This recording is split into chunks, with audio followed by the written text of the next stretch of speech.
Bem, chegamos à parte final do curso, que trata sobre dinâmica. Então, recapitulando a aula anterior, MPG cinemática, certo?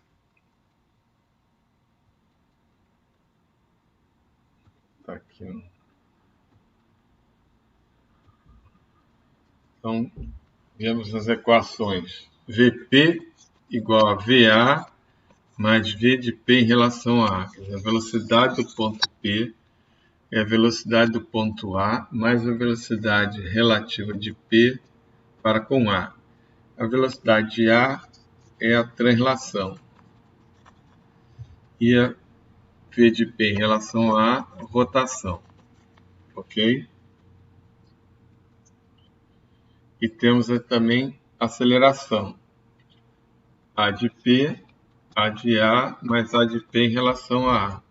Lembrando que na rotação, você tem uma parte da aceleração que é ω2R, apontando para o centro da trajetória, e αR, que é a aceleração tangencial.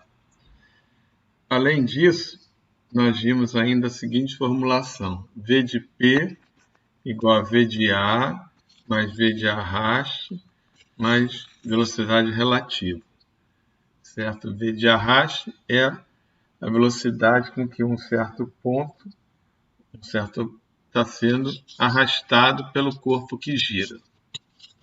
Certo? E a velocidade relativa é a velocidade de uma parte móvel em relação a um corpo que gira. E a aceleração, nesse caso, é dada por A de A,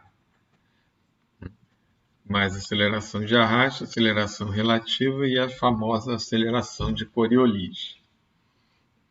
Então, a questão é a seguinte: qual a diferença? Como escolher a formulação adequada? Qual a diferença? Observe a diferença. Veja só que complicado é achar os 7 erros nesse singelo desenho. Porém, bem mais fácil é saber que sem movimento relativo do ponto P relativo em relação, é quase Machado de Assis, mas enfim. Sem movimento relativo de P para com a barra que gira, temos as formulações V de P igual a V de A, por exemplo, aqui pode ter um V de A, de translação, né? Mais V de P em relação a A, que é a rotação de P em torno de A. E a aceleração, como a gente acabou de ver, a aceleração de A, que é a parte da translação, e rotação de P em torno de A, que tem ω2R, como aceleração centrípeta, o normal, e αR, aceleração tangencial. Ok? Bom, caso haja um movimento relativo do ponto P para com a barra que gira, observe que nessa figura anterior, o ponto P está a uma distância R do ponto A que se mantém. Aqui é R e aqui é R. Já agora, eu tenho aqui uma distância R do ponto P no instante inicial e ele se afasta do ponto A por uma distância, de repente, R mais um ΔR. Significa o quê? Que houve um movimento relativo de P para com a barra que gira. Nesse caso, VP igual a VA, que é a velocidade do ponto A, translação, mais a velocidade com que a barra arrasta o ponto P e mais a velocidade relativa de P para com a barra. E a aceleração, que logicamente já escrevi por cima, né? A aceleração é a parte de translação, a parte de A, né? Pode ser até que A esteja fazendo uma curva, eventualmente. A aceleração de arraste, né? Que tem componente normal e tangencial, é como a barra arrasta o ponto P à medida que gira, você esquece o movimento relativo, pensa só no movimento da barra. A aceleração relativa, esquece o movimento da barra e vê como o P se desloca ao longo dela. E, finalmente, a aceleração de Coriolis, certo? Aceleração de Coriolis, que é 2 vezes ômega vetorial velocidade relativa. Então vamos em frente. Vou procurar desenhar no lugar que não vai aparecer alguma inscrição. Vamos em frente. O objetivo dessa aula: efetuar estudos da cinética ou da dinâmica dos corpos rígidos. Ok? Isto é, as relações entre forças e o movimento produzido. Então, agora nós estamos tentando explicar o aparecimento do movimento. Se a gente for olhar para trás, né, embora nunca se deva olhar para trás, a corrida está na sua frente, mas recapitulando o que a gente viu até agora, temos aqui estática no início do curso, obviamente que não considera o movimento. Depois nós falamos de cinemática, que considera o movimento, porém não considera as forças, né, que causam esse movimento. Finalmente, na última parte do curso, que é a dinâmica, a gente vai considerar as forças e momentos que fazem o corpo se movimentar. Ok? Então, essa é a mecânica. Acerta na mosca aqui. Então, as etapas do estudo da dinâmica nessa aula, né? A dinâmica da aula e a aula da dinâmica. Equações de movimento para um corpo rígido. Depois, quantidade de movimento angular de um corpo rígido no plano. Nós vamos tratar só de movimentos no plano XY. Movimento do corpo rígido no plano, segundo a lei de Newton, e o princípio de D'Alembert, que a gente vai rapidamente comentar. É uma outra opção para resolver os problemas, mas nós vamos homenagear o Newton e tratar os problemas usando a segunda lei de Newton e a equação de momento. Solução dos problemas envolvendo movimento do corpo rígido, no plano. Lembrar, estamos sempre no plano. X, Y.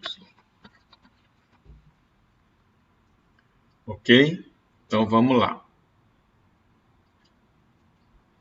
Equações do movimento para um corpo rígido. Uma brevíssima apresentação. Tá? Vamos a ela. O somatório de todas as forças externas é igual à variação da quantidade de movimento linear. Essa é a famosa segunda lei de Newton. Então, somatório das forças externas, né? Externas, igual a L ponto, onde L é mv. Quem que é mv? Movimento, quantidade de movimento linear. Já o somatório de momentos é igual à variação da quantidade de movimento angular. Assim eu posso escrever que o momento em relação ao centro de massa, ou centro de gravidade, que no nosso caso sempre é igual, vale a derivada no tempo de hg, ou hg ponto. Quem que é o hg?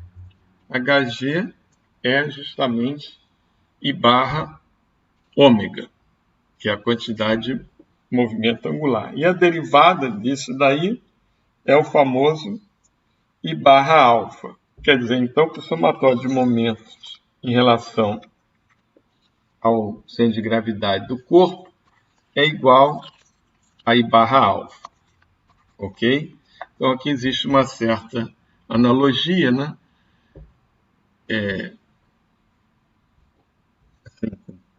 O Newton não nos ouça, né? Mas se eu escrever aqui força igual a MA, né? Que é um caso particular, na realidade, a lei de Newton é força igual a variação da quantidade de movimento linear, né? Você vê, então, que aqui com F igual a MA, o M, o I barra aqui faz o papel do M e o alfa faz o papel da aceleração linear, ok? Então existe aí uma certa analogia. Detalhes no livro-texto, ok? Então, o princípio de D'Alembert, né? O movimento de uma placa é completamente definido pela resultante e pelo momento resultante em relação ao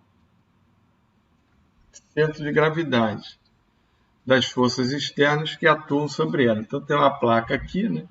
Várias forças atuando, essas forças vão gerar momento em relação ao centro de gravidade e com isso você tem definido o movimento dessa placa. Um somatório decompondo, né? Somatório de Fx igual a MAx, somatório de Fy igual a MAy e somatório de momento em relação ao centro de gravidade e barra alfa. Ok? Isso aí já foi visto anteriormente, com certeza, por vocês. Mas, de novo, o livro-texto está aberto a consultas. E nós aqui também, né? Então, o somatório de momento em relação ao centro de gravidade, barra alfa, válida, se for um corpo 3D, tipo um carro, né? Que a gente vai trabalhar com carro, não sei o que e tal. Ele tem um plano de simetria, né? Então, esse plano de simetria torna o carro um corpo plano, vamos dizer. Tá? Então, nós vamos trabalhar com pega aqui o eixo de simetria, né?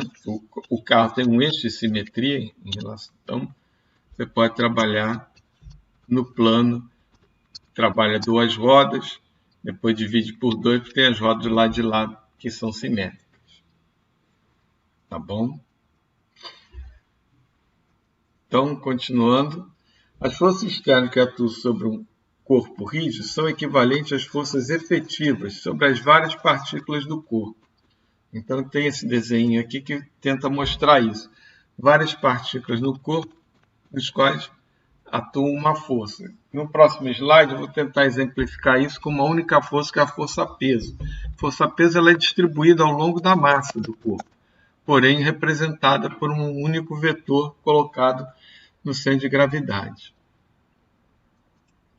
Temos aqui, então, que eu posso, né, fazer um sistema equivalente. Todas as forças que atuam no corpo vão gerar sobre o corpo uma resultante, que eu posso colocar no centro de massa, centro de gravidade, e um momento em relação a esse centro de massa.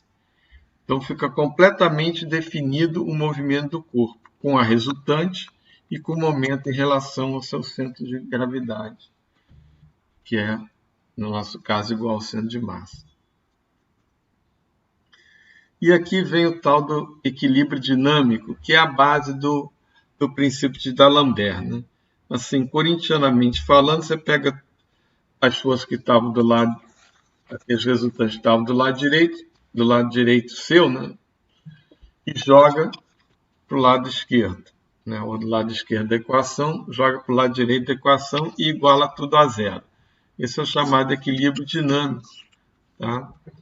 Que é usado nos princípios de trabalhos virtuais e tudo mais, mas que nós não vamos usar aqui explicitamente o princípio de D'Alembert.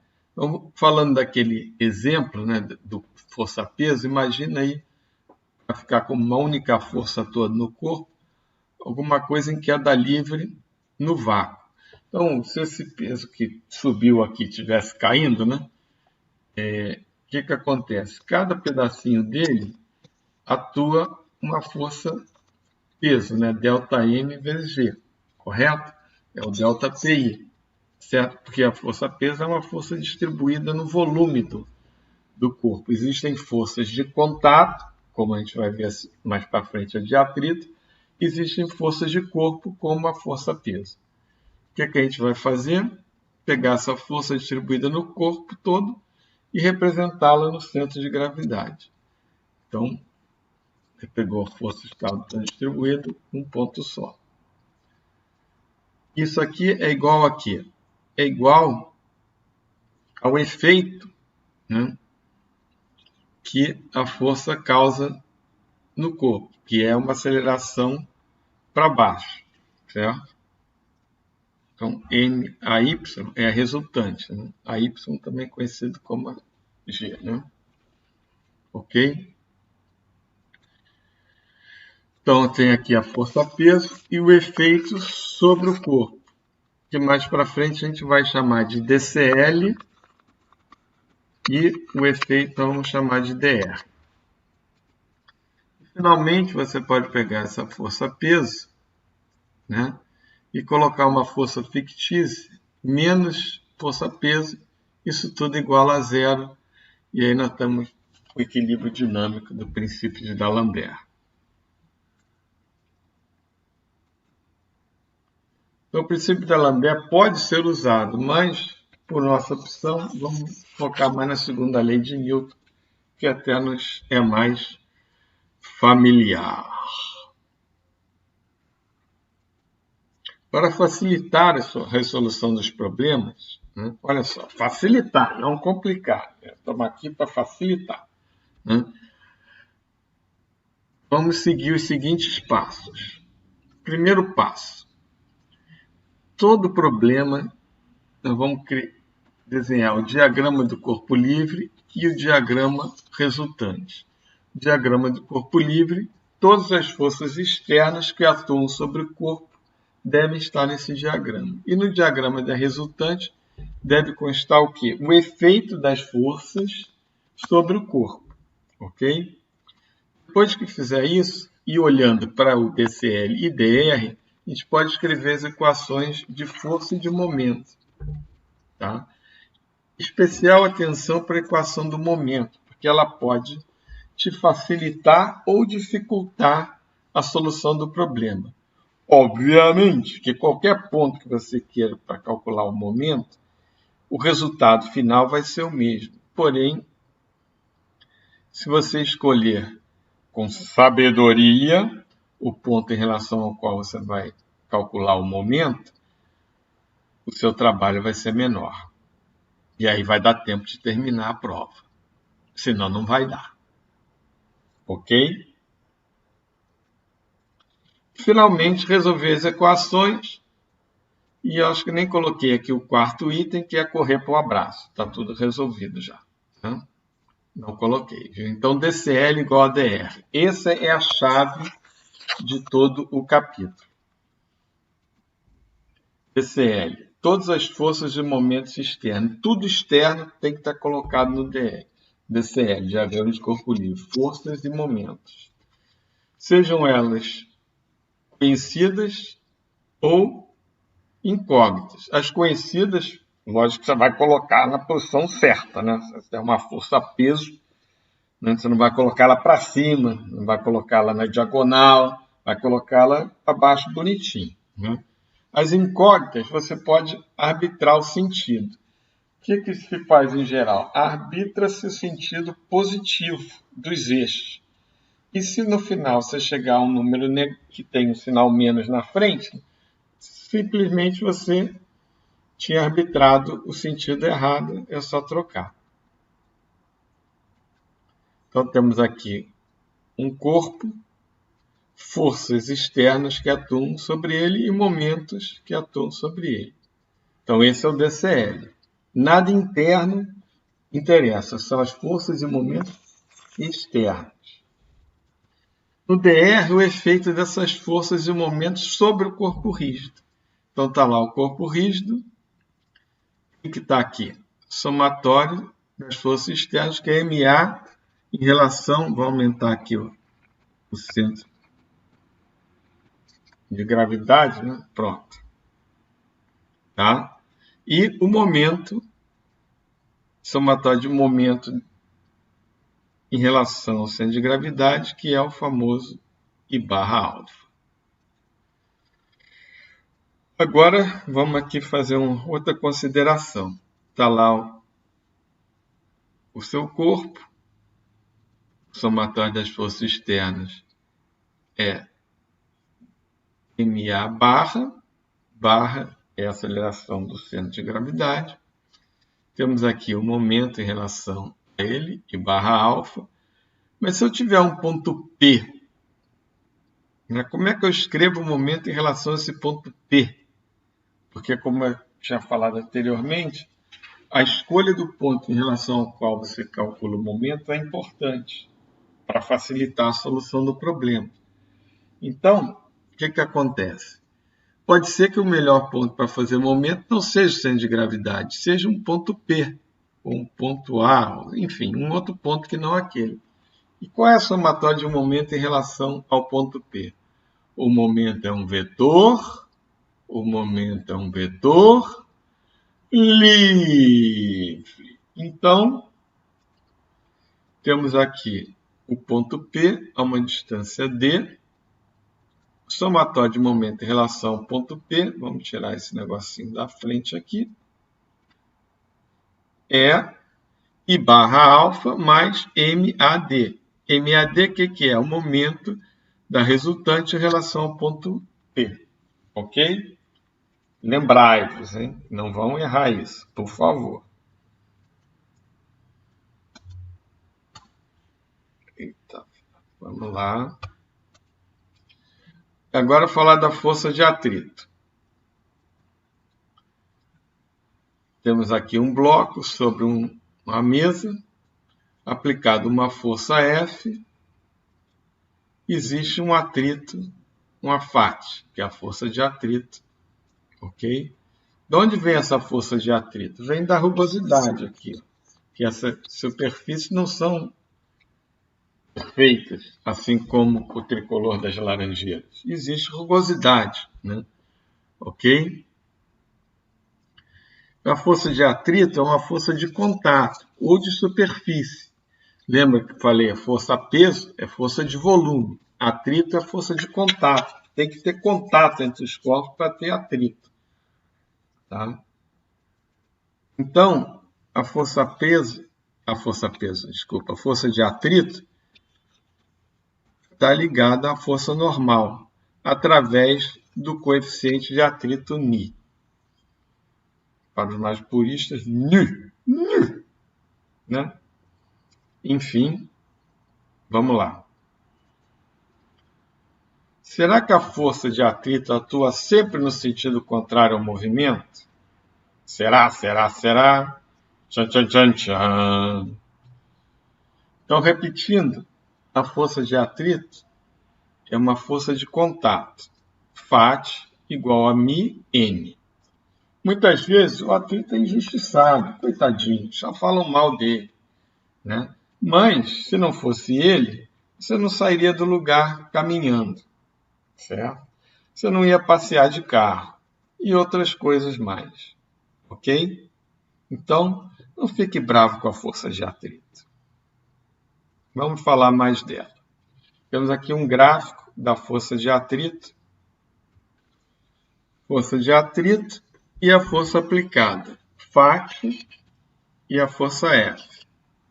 Então, temos aqui um cubinho, certo? E vamos começar a aplicar força nele. Uma força F1. Pequenina força F1. O que acontece? Né? Essa força F1 gera uma certa força de atrito, que como a força F1 é bem pequenininha, você não consegue deslocar o bloco, porque justamente a força de atrito impede que isso ocorra. Né? Aí você fica bravo e resolve botar uma forcinha um pouco maior. Né? Você está subindo aqui ao longo dessa reta. Né? Acontece que você ainda não conseguiu tirar o bloco do lugar porque a força de atrito aumentou um tantinho e permaneceu o bloquinho parado lá. Aí você vai, aumenta mais ainda, né? Aumenta e o bloquinho nada, paradinho lá. Até que finalmente você vai chegar nesse ponto aqui, onde a força de atrito estática é a máxima. A partir daí, qualquer força maior do que essa vai fazer com que o seu bloco se desloque. Ok? Então, na parte estática aqui, ó, a força de atrito vai se adaptando até um valor máximo, após o qual, se você aplicar uma força F4, que a face passa a ser então a face cinética e não mais a face estática, agora é Mi cinético, né? N, o que vai acontecer? O bloquinho vai se deslocar. Ok? E observa que a força de atrito diminuiu em relação à face estática máxima. Então, nós temos aqui uma região de atrito estático e depois a face cinética. Ok? Daí vem o Mi estático e o Mi cinético. Nós vamos ver que essa denominação estática não se refere necessariamente ao corpo estar parado, e sim ao movimento relativo do corpo para com a superfície no qual ele está se movimentando. Aqui temos alguns valores típicos de coeficiente de atrito. Coeficiente de atrito estático e coeficiente de atrito cinético. Observe que o Mi estático é sempre maior do que o Mi cinético. Ok? Então, a força de atrito e o seu carro de passeio. Nas rodas contração, o atrito ele é na direção do movimento do carro. Observa, a roda gira, empurra o chão para trás, que em contrapartida faz uma reação de mesmo modo, sentido contrário, que faz com que o carro se desloque. Tá? E a força de atrito na roda sem tração ajuda para com que ela gire, né? Certo? Em geral, nós vamos considerar isso aqui muito próximo de zero. Tá? Então, na roda sem tração, nós vamos considerar atrito zero. E na roda com tração, o atrito é na direção do movimento. Pode ter tração dianteira, tração traseira ou um 4x4, né? Tração nas quatro. Tranquilo? Então já vimos que não, né? Não atua sempre no sentido contrário ao movimento. Lá está o nosso pneuzinho de novo, a roda com tração rolando sem deslizar. Quer dizer que o ponto de contato tem a mesma velocidade do chão. Tá? Então, reação do solo sobre o pneu, força de atrito, está errado aqui, né? Estática, na direção do movimento. Ok? Então está aqui, as rodas tracionadas são aquelas que fazem o carro se mover, né? Estão mecanicamente conectados ao motor, né? A não ser que o David seja o motorista, que aí o carro dele anda sem motor mesmo, né?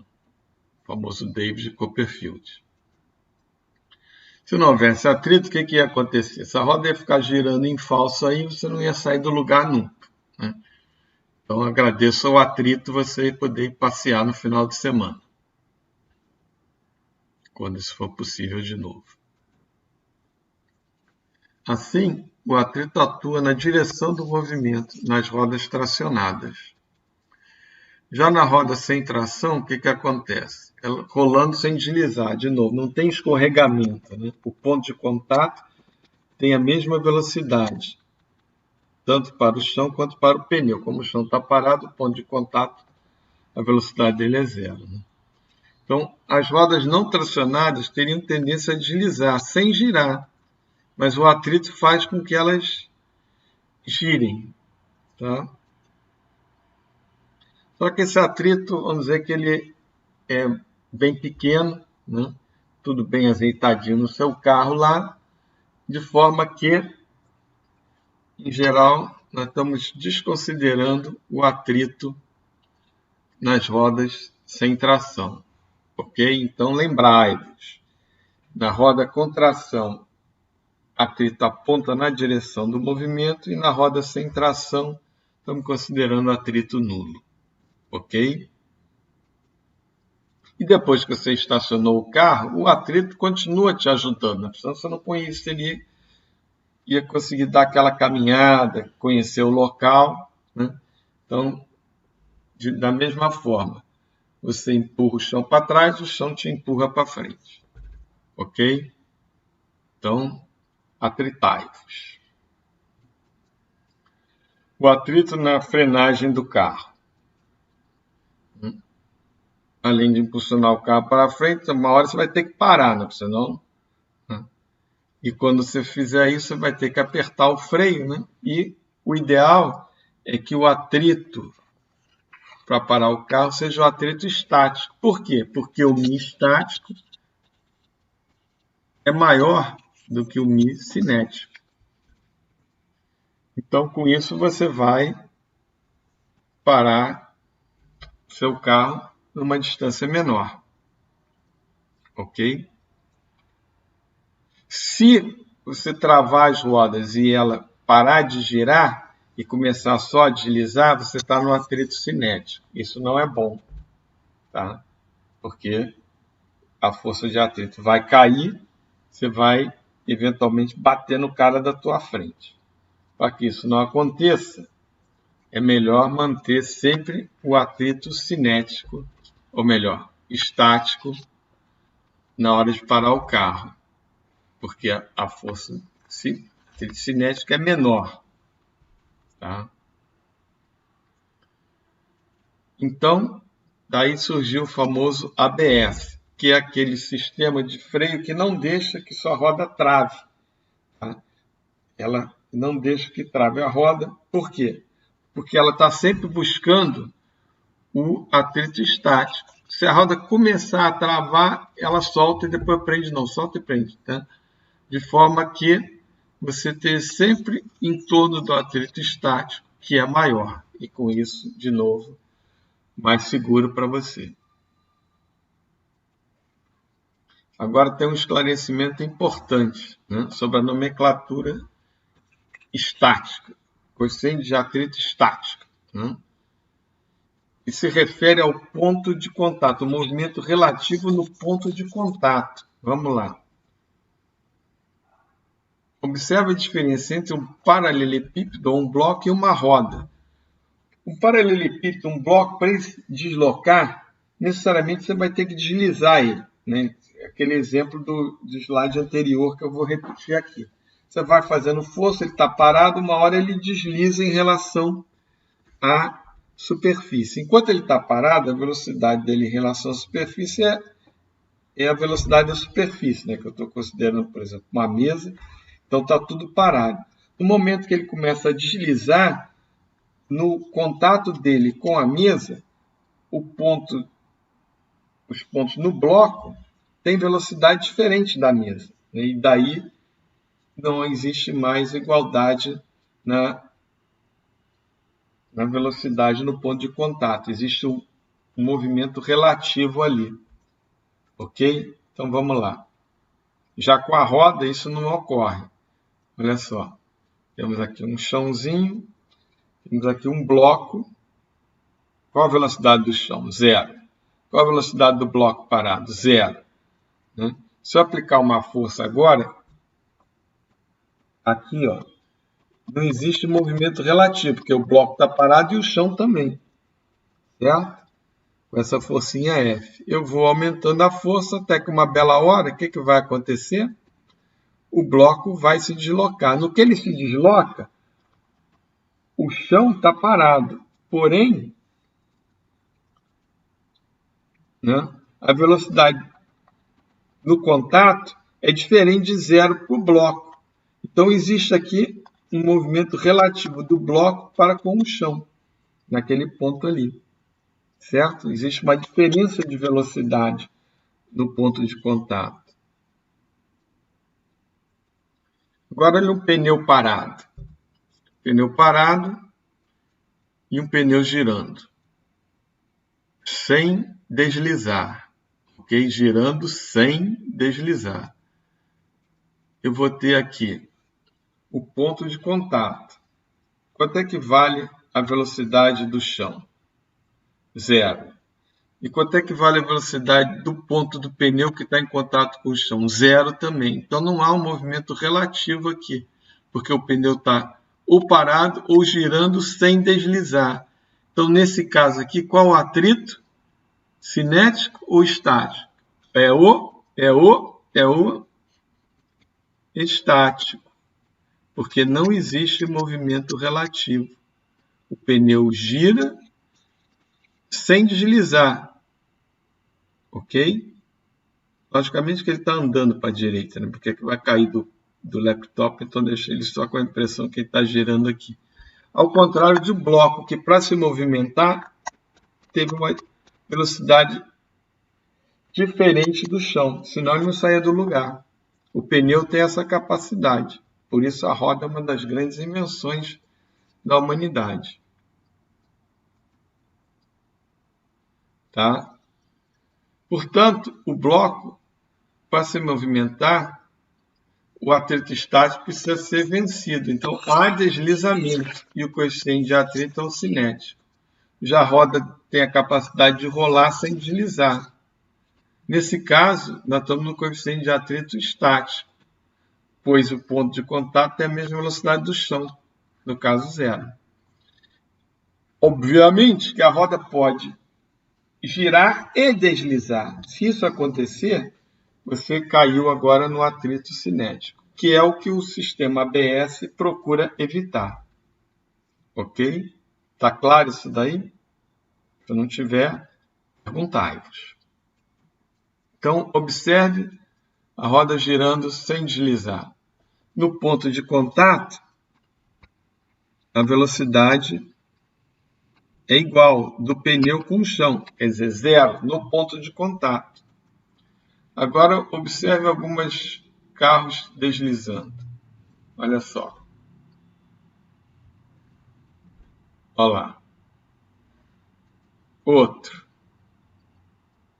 Você vê que existe um movimento relativo aqui, né? A velocidade do ponto de contato no pneu é diferente da velocidade do chão. Você vê até uma fumacinha lá da derrapagem. Então, nesse caso, está girando e deslizando, você tem um atrito cinético. Então, o mais importante dessa aula, DCL igual a DR. Na realidade, é a aplicação da segunda lei de Newton. DCL igual a DR, DCL todos os momentos e forças externas, conhecidas e incógnitas. O sentido pode ser arbitrado. Então, de novo, lá o nosso desenho, as forças externas, os momentos externos e o efeito sobre o corpo rígido, somatório das forças externas aplicado ao centro de gravidade e o momento em relação ao centro de gravidade barra alvo. Ou, se eu pegar um outro ponto qualquer para calcular o momento, um ponto P, por exemplo, eu tenho I barra alfa mais MAD. Certo? MAD. Ok? Então, esse é todo o resumo da aula. Se você conseguir trabalhar bem o DCL e DR, colocar todas as forças e momentos externos direitinho, né? Conhecidas e as incógnitas. E o efeito dessas forças e momentos sobre o corpo, que é representado pelo somatório das forças, né? MA, no centro de gravidade, e o momento em relação a esse ponto, igual a I barra alfa. Ou, se for um outro ponto, você soma MAD, que é justamente Por que isso? Esse momento é livre, então ele vale aqui também. Só que nesse ponto P, MA também exerce o momento. Observe que em G, MA não exerce o momento porque passa por esse ponto. Já como não passa por P, soma essa parcela aqui. Ok? Nada de novo. Então, antes de materializar o entendimento através de um exemplo, servindo um cafezinho,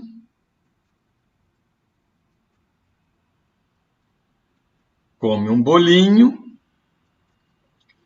faça uma breve pausa e já voltaremos.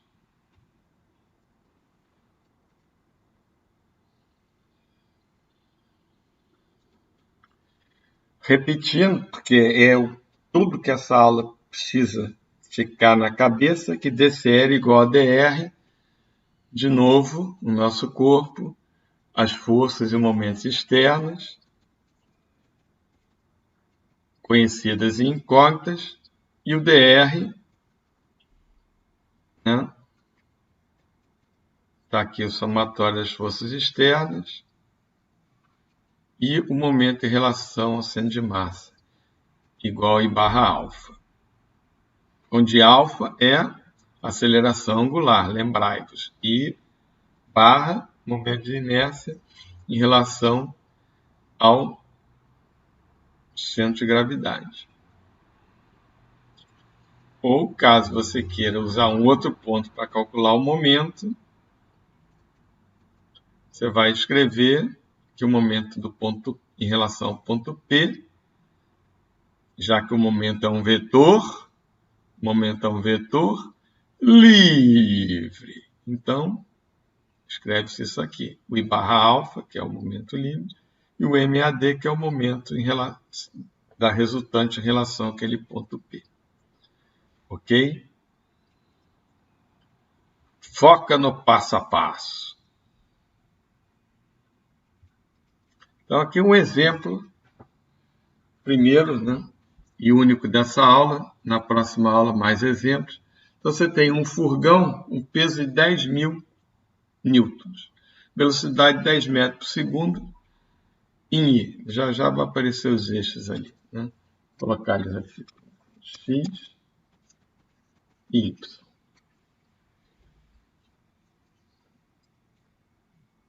Quando o carro está a 10 metros por segundo, os freios são acionados. Viu só que saiu até uma fumaça no pneu. O veículo, então, derrapa por 8 metros até parar completamente. Calcule as reações normais e a força de atrito em cada roda. Ok? Esse é um caso típico de um corpo que tem um plano de simetria. Né? Então, vamos lá. Primeiro, vamos tratar da cinemática do movimento. 10 metros por segundo é a velocidade inicial. Pisou no freio, saiu fumacinha, apareceu uma aceleração no sentido contrário ao movimento, porque o carro precisa parar. Então, de Torricelli, V2 é igual a V02 mais 2 vezes a barra ΔF. Né? Nós vamos precisar desse a barra mais para frente. Né? Como o carro para no final, o furgãozinho aí, V2 é zero. Então, a barra é menos V0 ao quadrado sobre 2 ΔS. Eu conheço tudo aqui, né? 10 ao quadrado, 2 vezes 8. Salvo o erro de conta, a barra é menos 6,25 metros por segundo ao quadrado. Agora vamos partir para o DCL DR, ok? Vamos escrever as equações, partindo do princípio que as forças que atuam no DCL causam uma reação, um resultante, um diagrama das resultantes, e esses diagramas são, na verdade, equivalentes. São sistemas de força equivalentes. Então, as equações que a gente vai escrever, somatório de Fx, somatório de Fy, e somatório de momento em relação ao centro de gravidade ou a um outro ponto qualquer. Ok? Então, no próximo slide, nós vamos construir o DCL, construir o DR e aplicar as equações. Lembrando que agora a gente já sabe qual que é a aceleração. Observe que esse é um caso de translação. Então, alfa vale zero. Translação alfa igual a zero. Então, vamos lá para o nosso DCL, DR. Forças que atuam nesse furgão aí. Vamos lá. Força-peso. Normal em A. Normal em B. Atrito em A. Atrito em B. Essas são as forças externas que atuam. Obviamente que tem uma força que segura a roda no eixo do carro. Porém, isso é uma força interna, não nos interessa. O piloto sumiu, né? Mas se ele tivesse sentado ali, né, teria uma força dele em relação ao banco em relação a ele, aquele negócio todo, porém, força interna, não nos interessa também. Ok? A força que está segurando esse espelho no lugar, interna, não interessa. Nós queremos as forças externas. E no DR, o que a gente vai ter? MA /, certo? Porque o momento em relação ao centro de massa vale zero, porque alfa é igual a zero, já que nós estamos tratando de uma translação. Então, igualando esses dois diagramas, eu posso escrever as equações. Somatório de Fx, né? Φ menos Φ A menos Φ B igual a menos MA. Correto? Esse aqui é o lado do DCL, esse aqui é o lado do DR.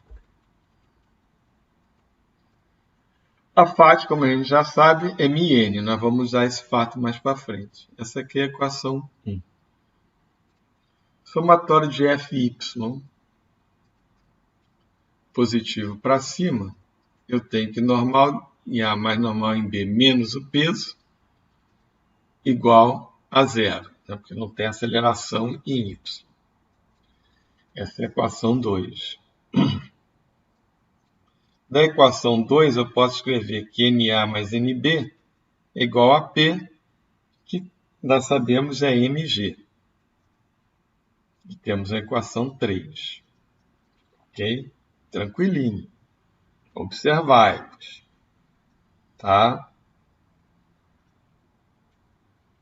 Olharam bem? Vamos em frente.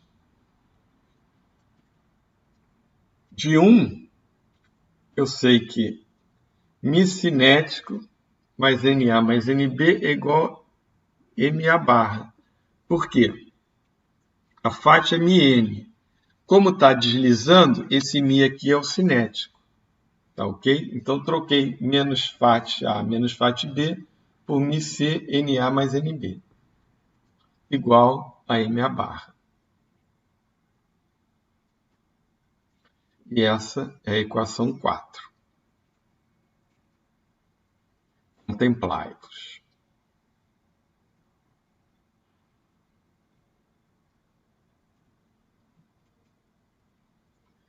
Se eu pegar 3 e substituir em 4, eu vou ter que μC, mg é MA/, que é a equação 5. Donde eu concluo que μC, o μ cinético, é A/ sobre G.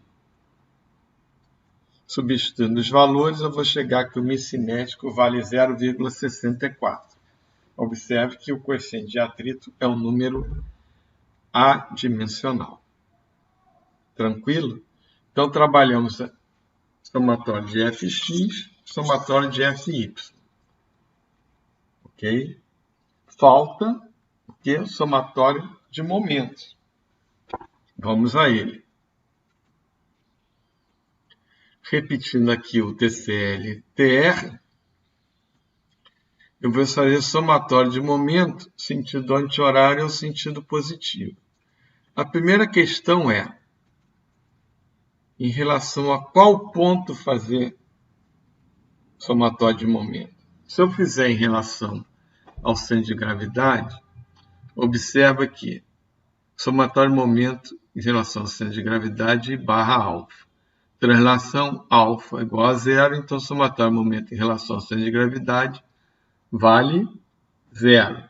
Ocorre que se eu pegar esse ponto para calcular o momento, eu vou ter 4 incógnitas na minha equação.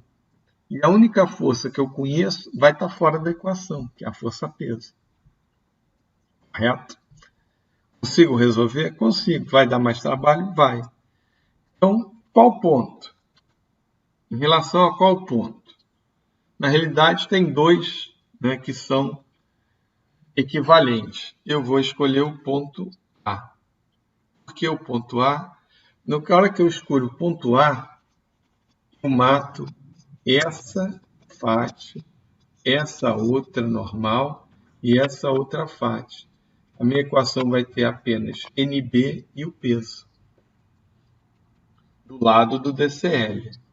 Então, eu vou escrever 3,5 vezes NB, positivo, porque está dando sentido anti-horário, menos 1,5 vezes P, negativo, sentido horário, igual a quê?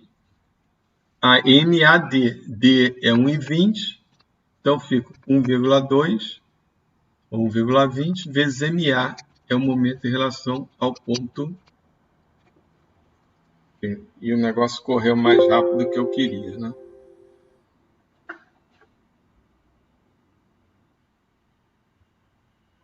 Mas não tem problema. Eu voltei naquele slide e vamos repetir ele mais uma vez. Aqui o DCL-DR, como eu estava falando, somatório de momento. Escolhemos o ponto A, porque eu elimino 3 incógnitas, FAT A, FAT B, que passam, a linha de ação passa pelo ponto. NA também, eu fico com uma incógnita, NB e uma força conhecida. Então, o momento em relação a A é uma boa escolha. Poderia ser em relação a B também. A parte do DCL está aqui, 3,5 NB positivo no anti-horário, menos 1,5 P. E a parte do DR, que deu problema, apressadinho, né? Vamos ver se não acontece de novo. O momento em relação ao ponto A é MAD. D é 1,20, certo? Porque existe um momento em relação a esse ponto da resultante, tem que ser levado em consideração. Lembrando que o I barra alfa vale zero, porque nós estamos numa translação. Agora sim, né? É só substituir os valores com um pouquinho mais de calma e a gente vai chegar no valor da normal em B. Essa normal em B, na realidade, está distribuída pelas duas rodas. Então, cada roda tem 6.470 newtons dividido por 2. Metade desse valor em cada roda. Então, agora eu consigo calcular a força de atrito. Cada roda dianteira, quanto é que vale? Vale o Mi cinético, que eu já calculei, NB, que eu já calculei, dividido por 2. Substituo os valores e acho 2.070 newtons. Ok? E da equação 3 lá de trás, eu sei que NA é P menos NB. Eu acho NA 3.530 newtons, dividido pelas duas rodas traseiras. Então, FAT em cada roda é MIC 3.530 sobre 2, vai dar 1.130 newtons. E assim termina o nosso exemplo. ok? Observe que nada mais foi do que DCL e DR, colocar as forças externas no DCL, colocar as resultantes no momento e força resultante no DR, no caso aqui o momento em relação ao centro de gravidade é zero, por se tratar de uma translação, então no DR apareceu só o m a barra. Dali para frente é só fazer conta, não há mais nada do que isso. Então o resumo da aula é saber construir o DCL e DR. DCL todas as forças externas, todas, conhecidas e incógnitas. As incógnitas você pode arbitrar o sentido, né? E depois ver pelo sinal da resposta se você arbitrou certo ou errado. Errado entre aspas, né? E um DR é o quê? O efeito das forças e momentos externos sobre o corpo rígido. Igualando um ao outro, você aplica a lei de Newton, segundo a lei de Newton, e a equação de momento, e está resolvido o problema. Ok? Esse é o resumo da aula. Tá? Obviamente que tem que entender a força de atrito, tem que entender o que é força interna, o que é força externa, mas o DCL-DR é o coração dessa aula. Nas próximas aulas, o que a gente vai fazer? Mostrar alguns exemplos envolvendo rotação e movimento plano geral, porque nessa aula falamos só de translação, lembrando para a translação alfa igual a zero. Então agora, o que vai acontecer na próxima aula? O que será? A seguir, vários itens, vídeos muito legais, tá? São vídeos bem interessantes, de 5 minutos mais ou menos cada um deles. Vocês podem assistir tranquilamente, né? Depois, lá no final de tudo, tem a resposta para o jogo dos 7 erros, tá? Volte lá, ache os erros e depois assista a aula novamente. Por quê? Só assim sinto você bem perto de mim. Outra vez. Então aqui vamos começar esses vídeos, tá? Vou calar a boca e vocês ouvem. Hoje eu vou mostrar para vocês o experimento da caneca assustada. Esse experimento é muito legal porque ele é muito simples, com certeza absoluta você tem as coisas aí na sua casa para fazer, e o mais legal, é bom para você fazer com outras pessoas, para elas se surpreenderem com o resultado do experimento. Então bora lá, eu vou fazer com a Mari, vamos ver o que ela vai achar. Mary, eu tenho aqui uma caneca, aquela caneca que você adora. A caneca branca, não tem nada demais essa caneca. E aqui tem um barbante prendendo essa caneca numa porquinha. Pode segurar a porquinha aqui. A porca normal. E eu dei um lápis pra você. Sem ponta e sem borracha. Você queria que eu desse um lápis chique pra você fazer a experiência. Lógico. Mariana, agora eu vou pedir pra você segurar esse lápis virado pra frente. Mas segurar direitinho mesmo, mais ou menos na altura do seu ombro. Sim? Isso. E agora o que eu vou fazer é pendurar a caneca aqui no lápis. Tá vendo? Tô. Ela tá pendurada só pela minha mão aqui, tá? Tá, você tá segurando a caneca. E se eu soltar essa porquinha, vai cair a caneca, né? eu vou espatifar a caneca no chão, certo? Certo.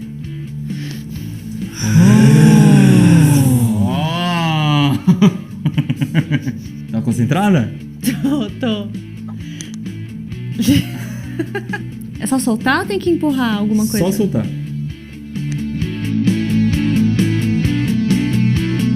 Bom, agora eu vou te ensinar a fazer a experiência e depois explicar como funciona. Para fazer esse experimento, você vai precisar de 4 objetos muito simples. Você vai precisar de alguma coisa para você jogar, que vai ser a caneca. Se você não tiver uma caneca, você pode usar uma taça de cristal, por exemplo. O susto é muito maior, mas também se você quebrar, o prejuízo vai ser bem maior. Você vai precisar também de um barbante, de uma porca. Se você não tiver uma porca, você pode usar qualquer coisa que seja mais ou menos do peso de uma porca. Eu imagino que uma borracha de escola funcione. E vai precisar de algum objeto cilíndrico e fininho, como um lápis, uma chave de fenda, uma canetinha, ou você pode até fazer com o seu dedo, que não tem muito problema. E para você montar o experimento, você vai ter que simplesmente numa ponta amarrar a caneca e na outra ponta amarrar a porca. A única coisa que você vai ter que prestar atenção é no comprimento da cordinha. Por quê? Porque se você deixar a cordinha muito comprida, pode ser que você deixe a caneca espatifar no chão, ela não vai frear a tempo. Então eu fiz isso aqui com 1,20 m, que é a altura do meu ombro até o chão, que é mais ou menos a altura que eu vou segurar aqui, e aí é certeza de que a caneca não vai espatifar. Então você mede a altura do seu ombro até o chão, ou melhor, da pessoa que vai fazer até o chão, que isso é garantia de que a caneca ou a taça de cristal não vai espatifar. E é claro que você vai querer saber também por que isso aconteceu, porque a caneca não se espatifou no chão. Que é isso que é legal nesse experimento, ele surpreende a gente, todo mundo vai imaginar que a caneca, por ser muito mais pesada, vai cair e a porca nunca vai conseguir segurar a caneca, mas não foi isso que aconteceu. A porca acabou dando várias voltas em volta do lápis e aí criou um atrito entre o barbante e o lápis e esse atrito freou a queda da caneca. Analisando o lado físico da experiência, a primeira coisa que a gente pode perceber é que essa porquinha forma um pêndulo. Mas o pêndulo tem um detalhe. Independentemente do ponto em que a gente solte o pezinho, ele nunca vai ter energia suficiente para conseguir dar uma volta completa. Ou seja, o pêndulo nunca vai conseguir dar um loop. Mas nesse caso aqui, o pêndulo deu loop sim e se enrolou no lápis. Sabe por quê? Porque no meio do experimento a gente foi diminuindo, a gente foi encurtando o pêndulo. E quando a gente encurta um pêndulo, a velocidade dele aumenta. E dependendo de quanto a gente encurtou e de quanto de energia ele tinha acumulada, ele pode dar o loop sim. Olha só esse negócio que eu vou montar. Fiz um pêndulo aqui usando exatamente a mesma porquinha. E se eu soltar, é óbvio que ela nunca vai dar loop. Como você pode ver. Mas se eu encurtar o pêndulo usando esse lápis, olha só o que vai acontecer. Ela consegue dar o loop. A segunda coisa legal dessa experiência é que a porca também ganha velocidade por causa de outra coisa. Ela se acelera também por causa da corda que está presa na caneca. Quando a caneca cai, ela puxa a porca e assim a porca se acelera. Então, resumindo, quando a porca está caindo e ela chega embaixo do lápis, ela tem muito mais velocidade do que um pêndulo comum por dois motivos. Primeiro, porque a gente encurtou o pêndulo. E segundo, porque a caneca puxou a porca e fez com que ela ganhasse ainda mais velocidade. E com isso, ela foi capaz de dar várias voltas em torno do lápis, criando atrito suficiente para segurar a queda da caneca. Mais experiências fáceis de fazer em casa e com uma explicação legal, como essa aqui, você encontra no Manual do Mundo. Se você ficou com vontade de testar essa experiência em casa para ver se dá certo, não se esqueça de dar um joinha aqui embaixo do vídeo. Eu queria agradecer ao professor Fabrício, que tem um canal de física muito legal no YouTube, eu estou deixando o link aqui embaixo, que me ajudou com essa explicação que esse fenômeno que acontece com essa porca e a caneca não é muito fácil de ser desvendado.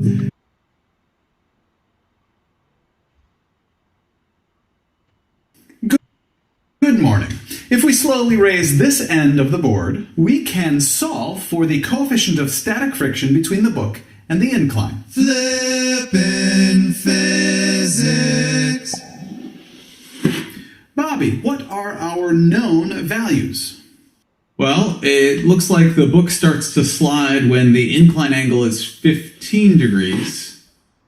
I think that's it. And what exactly are we solving for? The coefficient of static friction equals question mark. The moment we are interested in this demonstration is the moment right before the book starts to slide, and the angle of the incline at that moment is 15 degrees. Billy, please give us a free body diagram of all the forces acting on the book right before the book starts to slide. Olha aí o DCL. The force of gravity is down, the board pushes up on the book, which is the force normal, which is perpendicular to the incline and up. The force of static friction is parallel to the incline and opposes the motion of the book. Without friction, the book would slide down the incline, so the force of static friction is up and parallel to the incline. And now, could you please break the force of gravity into its components? Okay. Instead of the force of gravity, we can now substitute in its components. The force of gravity parallel, which is parallel to and down the incline, and the force of gravity perpendicular, which is perpendicular to the incline and down.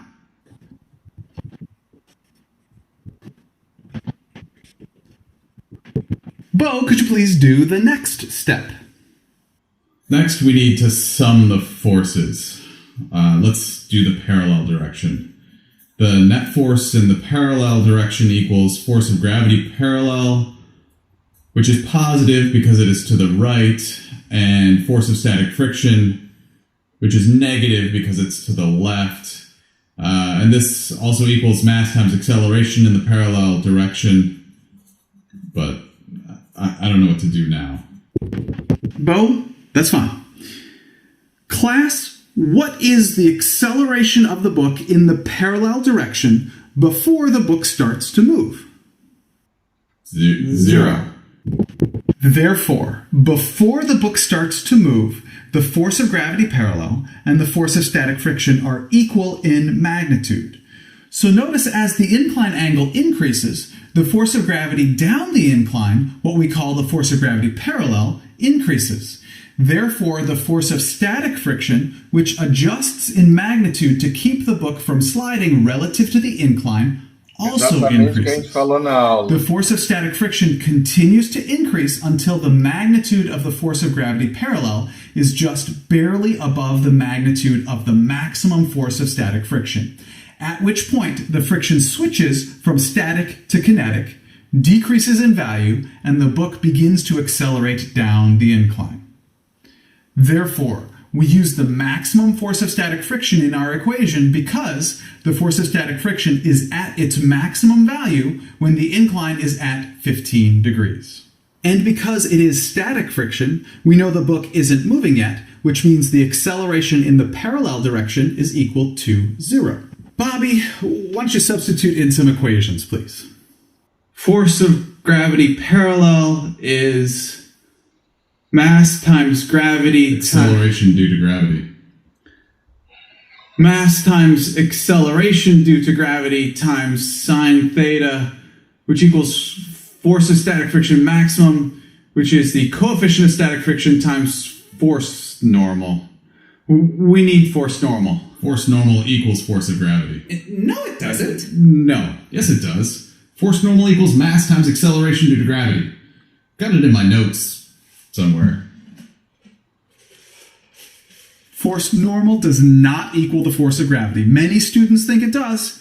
However, it does not. Now, I will admit that often it does. However, you have to, every time, draw a free body diagram and sum the forces in order to solve for the force normal. Viu? Importância Bo, do please DCL. solve for the force normal.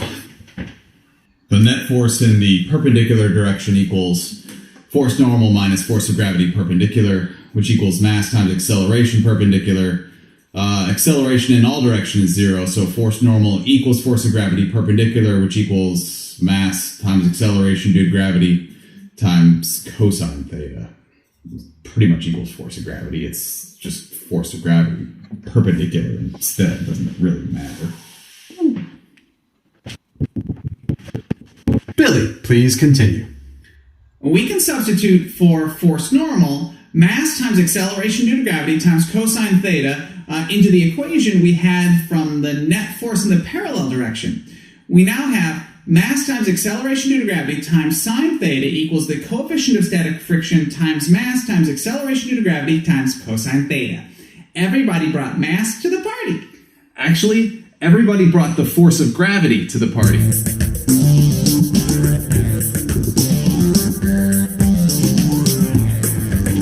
Everybody brought mass. And we can divide both sides by the cosine of the incline angle, and the sine of theta over cosine theta equals tangent theta. Therefore, the coefficient of static friction between the book and the incline is equal to the tangent of the incline angle right before the book starts to slide.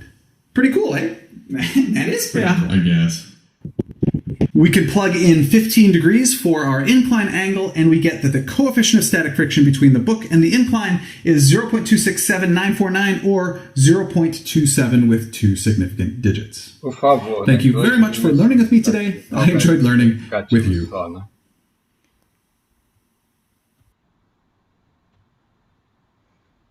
In 1959, something happened that revolutionized NASCAR's stock car racing: the introduction of Daytona International Speedway.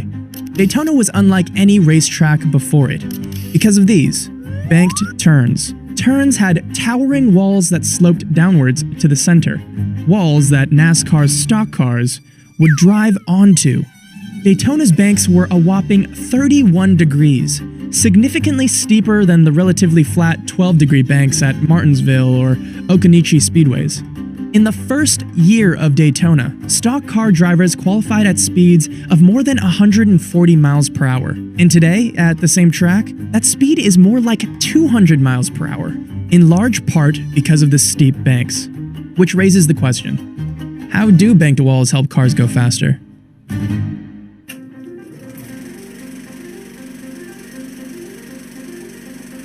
Detractors of NASCAR joke that, to finish a race, all you have to do is turn left.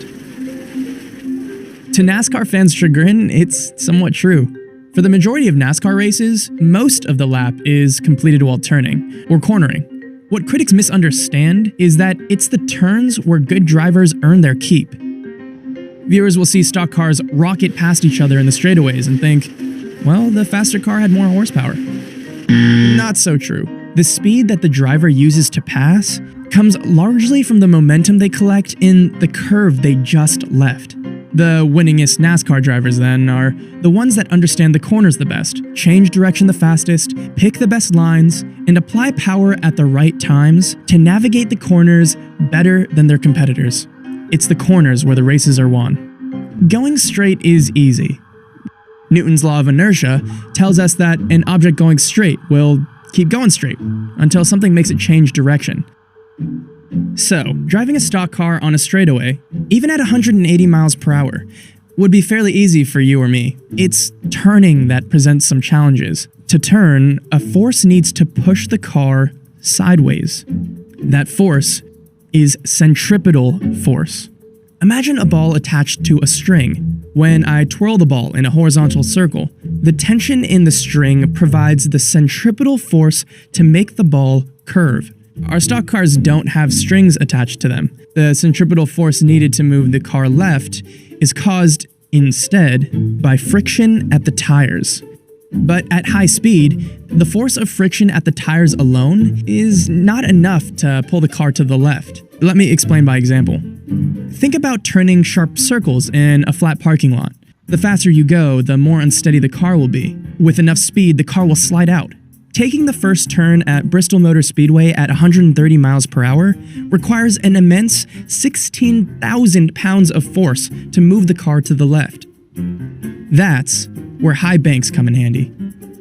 When an object presses onto a surface, the object feels an equal force in the opposite direction. So, for a stock car on a flat track, the track will push up with a force equivalent to the weight of the car. On a banked track, however, only part of the force from the track goes straight up. The angle of the track directs the rest of the force towards the center. And that's exactly the direction the driver is trying to turn. The extra force from the banked track, combined with friction from the tires, is enough to turn the car safely. So, the steep, banked turns let drivers maintain greater speeds into and through the turns. NASCAR's banks are for cars going at race speeds. At lower speeds, the 33-degree bank at Talladega Superspeedway would be enough to slide a car down to the bottom of the track. In fact, if you or I wanted to take a lap around Talladega in, say, a street car, we'd constantly be turning right just to stay up on the wall. But you don't need to be a stock car driver to test a bank turn for yourself. Bank turns exist on our roads too, on freeway on-ramps and interchanges. For heavy vehicles like trucks and buses, friction alone may not provide enough force to turn safely, especially if the driver doesn't slow down enough. A slightly banked turn, with a gentle grade of, say, 15 degrees or less, can help push the vehicle into the turn. So, for NASCAR, banked turns simultaneously create lateral force that, in addition to friction force at the tires, create enough centripetal force in total to get stock cars moving to the left, but also enable them to travel at higher speeds without sliding or flying off the track.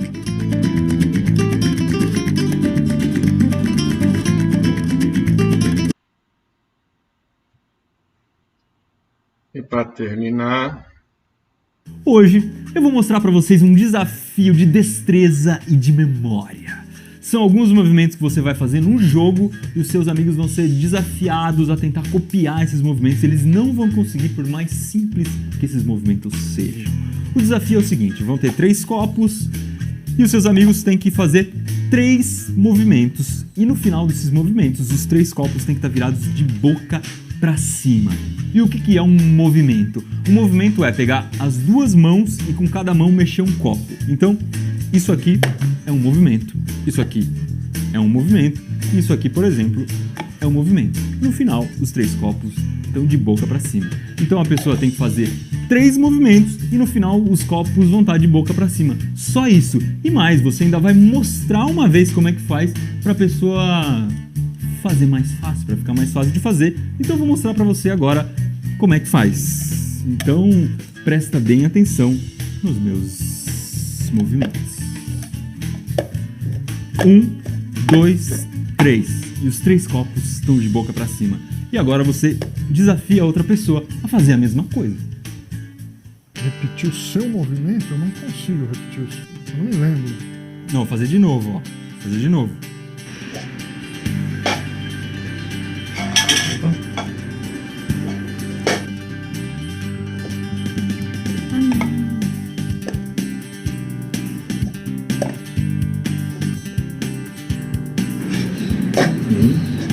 Dois. Vai de novo,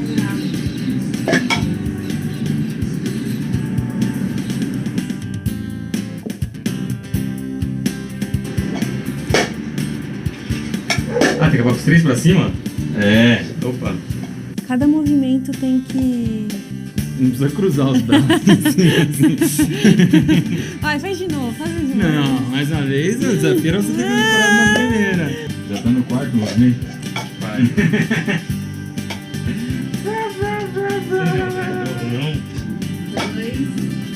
Mas lá...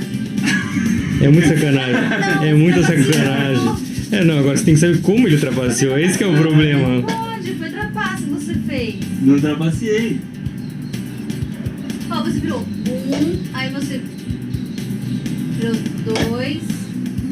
Não dá lá. Bom, existe um segredinho nesses movimentos que faz eles ficarem impossíveis. E esse segredinho talvez você tenha percebido, mas é muito provável que não. Então, eu sugiro que você veja a resolução desse desafio para ver se você conseguiu perceber e para você aprender a fazer com seus amigos. Mais desafios fáceis de fazer, mais difíceis de resolver, como esse aqui, você encontra no Manual do Mundo. Então, finalmente, reforçando, né? Vejam aí a resposta do jogo dos 7 erros, certo? Depois assista de novo a aula. Sinto você bem perto de mim outra vez.